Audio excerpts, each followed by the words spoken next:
Students कैसे हैं आप? आई होप आप सब ठीक होंगे। स्टूडेंट्स आज की डिस्कशन है थर्मो रेगुलेशन इन प्लांट्स।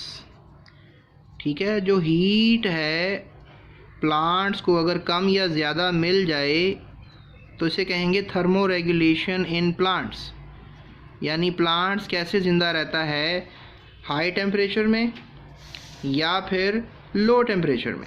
तो आज की ये छोटी सी डिस्कशन है, आप वीडियो को एंड तक ज़रूर देखिएगा ताकि आपको पता लग जाए कि पौधा जो ज़्यादा टेम्परेचर है उस पर कैसे ज़िंदा रह सकता है और कम टेम्परेचर उस पर कैसे ज़िंदा रह सकता है। पहले तो नुकसान की बात करते हैं कि अगर पौधा late say that high temperature पे आ जाता है, यानी मोर देन 40 डिग्री या 40 डिग्री के राउंड अबाउट आता है, तो क्या मसला होता है। तो याद रखें, डैमेजेस एंजाइम, इसे हम कहते हैं डीनेचुरेशन ऑफ एंजाइम।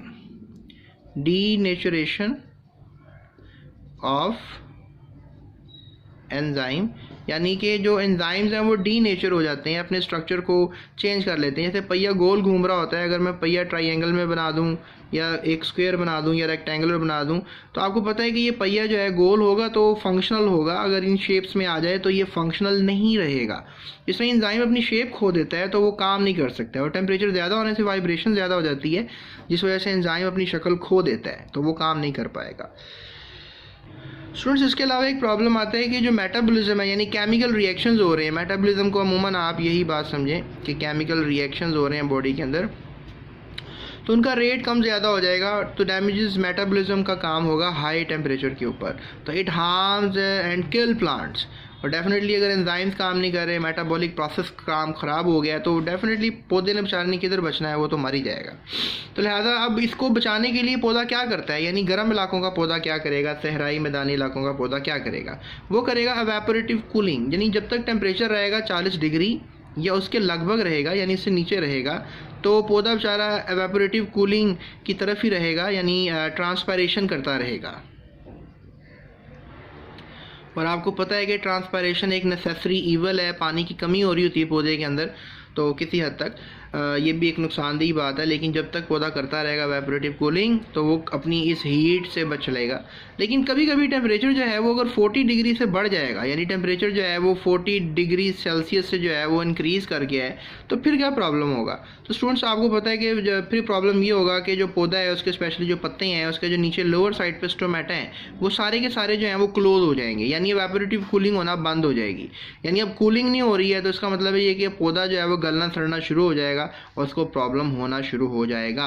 लेकिन स्टूडेंट्स याद रखो, 40 डिग्री के ऊपर वाले इलाकों में पौधे जो हैं, मतलब एकदम रैपिड अगर ये काम करोगे एकदम, तो पौधा डेफिनेटली मर जाएगा, एकदम तो ये काम नहीं हो सकता।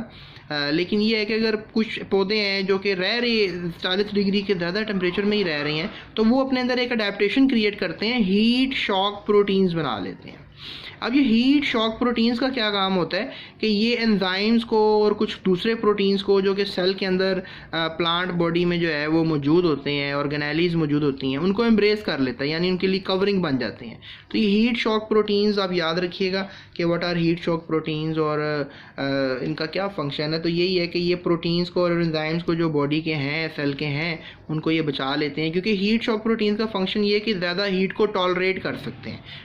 हालांकि सेल का सिस्टम टॉलरेट नहीं कर सकता, लेकिन ये ऐसे प्रोटीन्स हैं, कुछ इस तरह के प्रोटीन्स हैं, जैसे आपके नाखून हैं या आपके बाल हैं, आपको पता है ये काफ़ी हद तक टेम्परेचर को बेयर कर लेते हैं। लेकिन आपकी स्किन जो है ज़रा सा टेम्परेचर ज़्यादा हो जाए तो ये बेयर नहीं करती, तो लिहाजा बाल नाखून भी प्रोटीन है। तो समझ जाएं इस बात को कि हीट शॉक प्रोटीन पौधे को बचा लेंगे। उसके बाद स्टूडेंट्स हम बात करते हैं कि अगर पौधे लो टेम्परेचर पे रहते हैं, let's say that low temperature पे रहते हैं कुछ पौधे, तो वो आखिर ऐसा क्या करेंगे और अगर वो रह भी रहे तो उनको नुकसान क्या हो रहे हैं। पहले तो स्टूडेंट्स मैंने आपको बात की कि यहाँ पर हाई टेम्परेचर पर रहने पे एंजाइम डैमेज हो रही है, मेटाबॉलिज्म ख़राब हो रहा है, और फिर वो एवेपोरेटिव कूलिंग एक तरीका अख्तियार किया हुआ है, ठीक है, और दूसरा तरीका हीट शॉक प्रोटीन का उन्होंने अख्तियार कर लिया है ताकि हाई टेम्परेचर को टॉलरेट करें। लेकिन स्टूडेंट्स लो टेम्परेचर के ऊपर ये मामला नहीं होते। लो टेम्परेचर पर यह होता है कि जो सेल की फ्लूइडिटी है वो कम हो जाती है, यानी सेल जो है उसकी फ्लूइडिटी, उसकी मेम्ब्रेन जो होती है ना, वो कह लें कि हर वक्त मूव कर रही होती है, ups and and down move कर रही होती है ऊपर नीचे, इसलिए इसको मोज़ैक मॉडल कहते हैं। मोज़ैक मॉडल मीन कि एक जगह टिका हुआ नहीं है, फ्लूइड मोज़ैक है। यानी फ्लूइड मोज़ैक का मतलब है कि बॉडी जो है वो जिस तरह शिप में आप बैठे हों और आपकी जो शिप है वो हर वक्त जो है वो मूवमेंट शो कर रही हो, तो इट्स लिटरली मीन्स दैट कि ये मोज़ैक है, शिप आपकी मोज़ैक है जो ऊपर नीचे मूव कर रही है। इस तरह मेम्ब्रेन भी कर रही होती है। तो लेकिन प्रॉब्लम ये होता है कि जब टेम्परेचर ठंडा हो जाता है ना तो काइनेटिक एनर्जी क्या हो जाती है, कम हो जाती है। तो इसी वजह से ये जो मोज़ैक है, ये ज़्यादा सारा मोज़ैक जो है ये थोड़े से मोज़ैक में यानी कि फ्लूइडिटी भी कम हो जाती है। सेल इसको फ्लूइडिटी नाम देंगे, जो मूवमेंट है ना मेम्ब्रेन की इसको फ्लूइडिटी नाम देंगे। तो लिहाजा ये फ्लूइडिटी जो है मेम्ब्रेन की क्या हो जाती है, थोड़ी कम हो जाती है, यानी जिसको ऊपर नीचे मूव करना है ये ऊपर नीचे मूव करना थोड़ा कम कर देती है। इसको कहेंगे फ्लूइडिटी डिक्रीज़ हो गई है।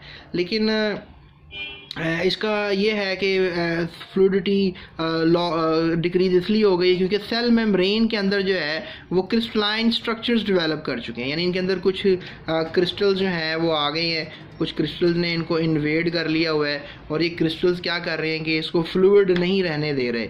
और इससे क्या होगा कि जब ये ज़्यादा सारी फ्लूइडिटी नहीं रहेगी मेम्ब्रेन में तो फिर जो सोल्यूट के आयंस हैं यानी सोल्यूट पार्टिकल्स हैं वो अंदर बाहर सेल की जो इनसाइड जगह है या सेल की आउटसाइड जगह है यहाँ पे सोल्यूट पार्टिकल्स जो हैं वो मूव नहीं करेंगे। तो दो नुकसान मैं बता रहा हूँ कि फ्लूइडिटी जब डिक्रीज़ हो जाएगी स्पेशली क्रिस्टल फॉर्मेशन की वजह से तो फिर सेल की ट्रांसपोर्ट पे मसला आएगा, यानी सोल्यूट्स की मूवमेंट जो है वो कम हो जाएगी। तो फिर आखिर सेल क्या करेगा कि वो इस लो टेम्परेचर पे भी सही तरीके से काम करता रहे। तो स्टूडेंट इसका रिजल्ट ये होगा, इसका नतीजा ये होगा, इसकी अडेप्टेशन ये होगी कि वो अपने अंदर अनसैचुरेटेड फैटी एसिड्स बढ़ा लेगा।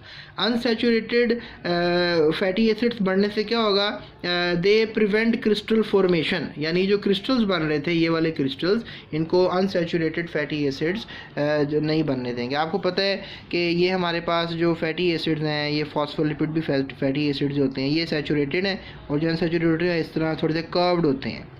तो ये जो कर्व्ड होते हैं ये कर्व्ड ज़्यादा हो जाएंगे, यानी इनकी मिकदार जो है वो कर्व्ड वालों की ज़्यादा हो जाएगी।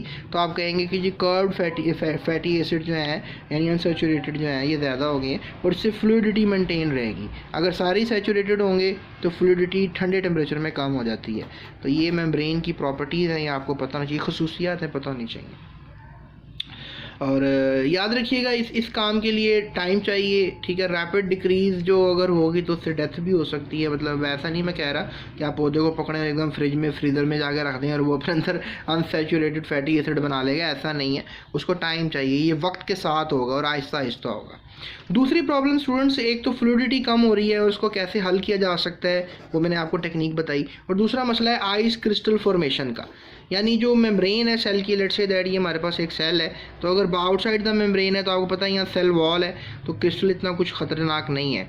ये आइस क्रिस्टल का मतलब है पानी का क्रिस्टल बन रहा है।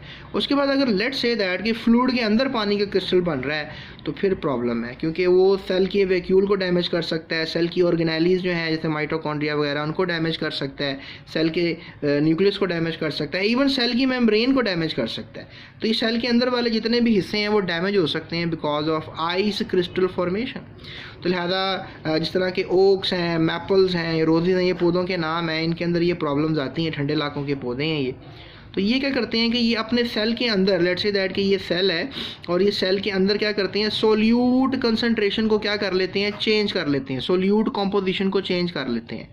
अब क्या हो सकता है, अब ये हो सकता है कि जो इनका साइटोसोल है यानी कि इनका जो फ्लूइड है ये इसके अंदर एक नई खासियत पैदा होगी है कि ये सुपर कूल रह सकता है। यानी कि आप ठंडा बहुत ज़्यादा कर दो लेकिन इनकी खासियत ये है कि अब ये बहुत ठंडे टेम्परेचर पे भी अंदर क्रिस्टल फॉर्मेशन नहीं होने देगा। इससे ये होगा कि अंदर organelle, cell membrane, vacuole, nucleus ये डैमेज नहीं होंगे और इस तरीके से सेल जो है वो सर्वाइव कर जाएगा। यानी क्रिस्टल फॉर्मेशन को बचाने के लिए सोल्यूट अंदर आना शुरू हो जाएंगे, कुछ ख़ास किस्म के सोल्यूट्स, और वो क्या करेंगे कि crystal formation, ice crystal formation नहीं होने देंगे। इसके अलावा फ्लूइडिटी को मेंटेन रखने के लिए क्रिस्टल जो बन रहे हैं बाहर मेम्ब्रेन के अंदर जो बन रहे हैं क्रिस्टल्स, तो उनको कह लें कि अनसैचुरेटेड फैटी एसिड्स जो हैं वो बनेंगे और इसको ठंडे वाले टेम्परेचर में फ्लूइडिटी को बरकरार रखने की कोशिश करेंगे। तो सोल्यूट का इन्वेजनेट करना और अनसैचुरेटेड फैटी एसिड्स का बनना ये इस बात का सबूत है कि लो टेम्परेचर पे पौधा अडेप्टेड है थर्मो रेगुलेशन करने के लिए, यानी कि वो अपने टेम्परेचर को बैलेंस रखने की कोशिश करेगा, यानी कि बाहर का टेम्परेचर ज़्यादा कम हो भी जाए लेकिन अपने अंदर की इन्वायरमेंट को ख़राब होने से बचाएगा। और इसके अलावा हाई टेम्परेचर में बता दिया इवेपोरेटिव कूलिंग करेगा या हीट शॉक प्रोटीन बनाएगा। सो स्टूडेंट्स, ये हमारा लेक्चर था आज का। आई होप ये लेक्चर आपने काफ़ी इंटरेस्टिंगली जान लिया होगा कि क्या ऐसी टिडबिट्स हैं जो कि थर्मो रेगुलेशन चाहिए, थर्मो रेगुलेशन में रिक्वायर होती हैं पौधे को। तो मज़ीद वीडियोज़ के लिए डिस्क्रिप्शन को ज़रूर देख लीजिएगा और चैनल की प्लेलिस्ट को विजिट कर लीजिएगा। काफ़ी कुछ सॉर्ट आउट किया हुआ है, चैनल इंटरेस्टिंग है, अभी सब्सक्राइब लाजमी कर लीजिएगा। और इसके अलावा मज़ीद कोई बात है तो डिस्क्रिप्शन में नंबर मौजूद है, आप मुझसे बात कर सकते हैं। So that's it, thank you so much. अपना बहुत ख्याल रखिएगा और अपने दोस्तों से मेरी वीडियो शेयर कर दीजिएगा।